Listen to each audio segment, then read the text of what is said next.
When I was 18, my friends and I went away to university together. Instead of reading our Financial Accounting 101 textbooks, we spent a lot of our time trying to figure out how to get out of the system. I know, right? Typical counterculture stuff. Anyway, my friend Andrew would eventually discover a book that would point us in the right direction. And then we discovered the next one, and the next one, and the next one. We discovered these people living their lives unconventionally.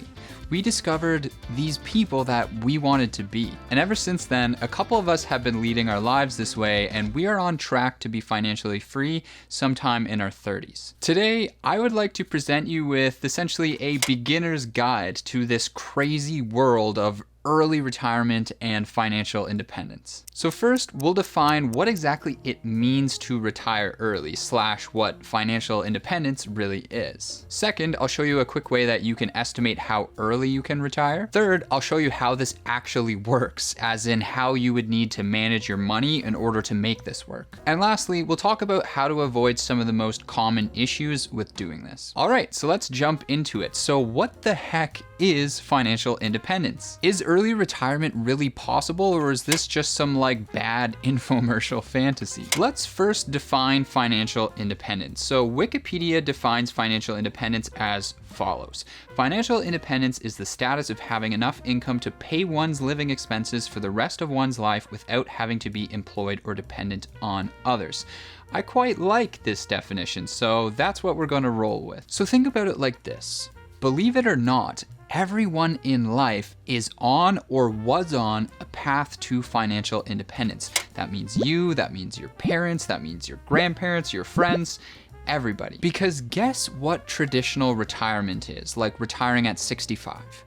That is financial independence. Retirement equals financial independence. You cannot retire if you are not financially independent. So anybody that you know who is retired, they are probably financially independent. There are some exceptions to that rule, but probably. So everyone is actually on this path in life, but society is structured primarily in a way that incentivizes you to prolong your financial independence for as long as possible. What I mean by this is we live in an economy that greatly depends on people spending the money that they earn back into the economy. Spending and consumption is what keeps the kind of financial wheels turning. Society is not structured to encourage people to retire or reach independence in their 30s because, well, there's a good chance that the labor force would probably suffer. And honestly, we're kind of seeing this a little bit with the Great Resignation. So in other words, we're actually incentivized to be financially dependent in life, i.e. require that we perform work for compensation, and then that we spend our earnings back into the economy basically until we are no longer of use to the labor force because we're too old. Now this makes reasonable sense from an economic standpoint. However, I'm not really down with this. Maybe I just have a problem with authority or something, but I'm not really cool with being financially dependent on anything or anyone other than myself. And neither are a lot of people, it turns out. And so there are so many people around the world pioneering this FIRE movement. And this movement takes the traditional idea of financial independence at 65 and turns it into freedom 35. But it's important to note here that many of these people, when they actually retire, they don't just quit and then do nothing with their lives. Instead, they pursue things that they are actually passionate about and continue to contribute to society, and oftentimes through things like philanthropy. It's not about a bunch of people trying to be bums. It's about self-sufficiency, or dare I say, self-sovereignty. I think the Bitcoiners' ears just pricked up at that. So that's a bit of a philosophical background on this entire movement, I suppose, but now let's return to the definition once again. So the key piece here is that someone needs to have a recurring passive income source that is greater than their expenses. How does that actually work? Well, we'll definitely talk about that, but first, let me show you something really cool. So this here is a calculator that lets you get an idea of how early you can be financially independent in life. Credit for the concept behind this calculator goes to Mr. Money Mustache. Yes, that is the name he goes by. He's an absolute legend in the FIRE community. Okay, so for example, if someone earned $60,000 per year after taxes and spent $30,000 per year, that means they would have a savings rate of 50%, right? So based on the assumptions of this calculator, if you kept this up for a period of time, you would be able to retire in 16.6 years. Hey, that's pretty good. Much faster than a traditional career length. Now, in my case, since I'm pursuing this goal quite aggressively, my savings rate now fluctuates between something like 70 to 80% depending on the month, which puts my time length to early retirement about 6 to 3 years-ish, something like that, taking into account my current investments that I have built up. So basically, the main point of this calculator is that it shows you the relationship between your savings rate and the time until you can be independent. And the main point here is that the higher the savings rate, the faster you can reach your goal. And the assumptions behind this calculator is it assumes you'd be investing your savings into the stock market or something like that and earning 5% on your money every year after inflation. But we need to talk about something. There are some big issues with this type of analysis, and we're going to talk about them more later in this video. For now, I just wanted to take a quick moment to say that I'm about to be 28.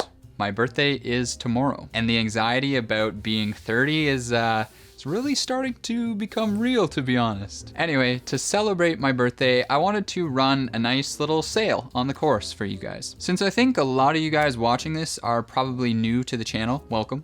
By the way, let me give you a quick rundown on this thing. I know there can sometimes be a negative stigma around people selling courses online, but I promise you this is not some like get rich quick, how to make a million bucks in your sleep type of BS. Instead, it is information that I use to go from a broke, anxious, corporate bootlicker to a moderately wealthy, slightly less anxious menace to society known as a YouTuber. And by the way, I actually have a degree in accounting/finance, and I do have some work experience in the investment advisory world. And so I created over 2.5 hours of video lessons that is basically trying to provide you with the personal finance course that you should have but never received in school. Now, if you are advanced when it comes to this stuff, if you're super comfortable managing your money, managing your own investments, if you can run a discounted cash flow model on your favorite stock, then do not take this course. But if you are a beginner and you want a dedicated resource to help you get your financial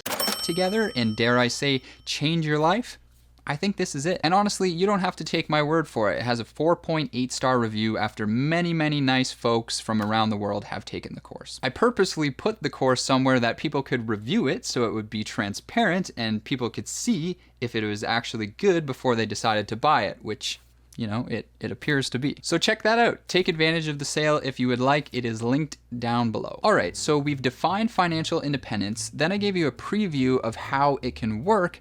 Now let's get into the nitty-gritty. What do we actually need to do to make this happen? Well, as we know from the definition, we need to build up a passive income source that is greater than our expenses. So how do we do this? The most common way is to utilize the stock market. Let's run through an example together. So let's say we have a friend here, and our friend's name is Ed. We'll call him Early Ed as a nickname. And before you make jokes about his name, just get your mind out of the gutter, all right? Just leave Ed alone. He's Early Ed because he wants to retire early, guys. And you know what? We'll give Ed an NFT for a profile picture here because why not? They're universally loved, especially by the gaming community. Even Yeezy loves the... Whoops. Never mind. Anyway, here's the assumptions that we're going to be rolling with. So we'll say Ed earns $50,000 after tax today, but eventually he'll earn about $130,000, and this will mark the peak of his career. After this point, his pay will just kind of tick upwards with inflation. And then we'll say Ed's pretty good with his spending, and he spends $30,000 per year at the beginning, and then eventually his lifestyle will inflate to a point where he's spending $53,000, and that's where it will top out because he finds a nice person to settle down with despite his performance issues. And at this point, his expenses will tick up with inflation. And finally, we'll say that Ed invests these savings into the stock market and he earns 7% per year on that money. If you want to see all the assumptions that went into this in detail, then just pause the video right here on this screen. Okay, so here's what happens. It looks like at year 13, Ed can actually consider himself financially independent because you can see his investments are earning him more money per year than he spends. This is amazing.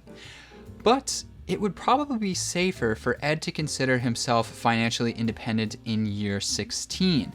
And this is because of something called the 4% rule. The 4% rule is when you aim to live off of about 4% of your investments per year. So if you have $1 million invested, then that means you'd be aiming to live off of $40,000 per year. The reason this rule exists is because if you can assume that the stock market will deliver you a return of about 7%, then that means that if you're living off of 4%, then you have that 3% left over as basically a margin of safety. So according to this rule, Ed's 4% from his investments cover his expenses in year 16. Either way, 13 years or 16 years, that's a pretty quick route to what many people achieve in their 60s. So nice job, Ed. But now we need to talk about some issues with all of this, and that's because life ain't gonna work out that clean. I talked about this in a previous video, and I really want to emphasize it again here. First of all, the 4% rule is a good rule of thumb, but you should not treat it as like the end-all be-all. It does not work in all scenarios, and that's because the stock market doesn't just cleanly return 7% every year. In reality, the stock market is very volatile and its returns are all over the place. There's a chance that if you just use the 4% rule, that you might run out of money at some point in your life in your early retirement. We don't want that. We don't want to retire at 35 and then run out of money by the time we're like 65. So what I personally plan to do to avoid this is once I hit my financial independence goal, I just plan to continue to contribute to society and earn an income. I'm actually in a bit of a fortunate spot because I basically use the power of the early stages of financial independence to be able to quit my job and then do something that I really love. I really love doing this. I love making these videos, and I don't see myself stopping. I think this is a path many people in the FI community take. At some point, once they've reached enough of a level of financial independence, they quit a job that they don't like and they switch to do something that they're very passionate about, even if that thing earns them less income. But having even just a small amount of income that you are earning in addition to the income from your investments can increase the odds of you not running out of money later in life by a lot. So I think that's the number one way to avoid any issues with early retirement is still doing something to earn you some amount of income, even if it's small. And I think that's the case for most people. Like, I don't think most people want to just full on retire and then do nothing for like 60 years. I think a lot of people will want to continue to do something that will earn some amount of money, but something that they really love, something that they're really passionate about that speaks to them. So if this whole concept is relatively new to you and you thought it was really cool, then once again, I would remind you to check out the course as it has a lot about this stuff in it. And that's going to wrap up my little mini beginner's guide. I appreciate you watching and spending the twilight of my 27th year with me. And when you see me again, I will be marginally older, probably not any wiser, and definitely not more funny. But I try. I'm trying, guys. Take care.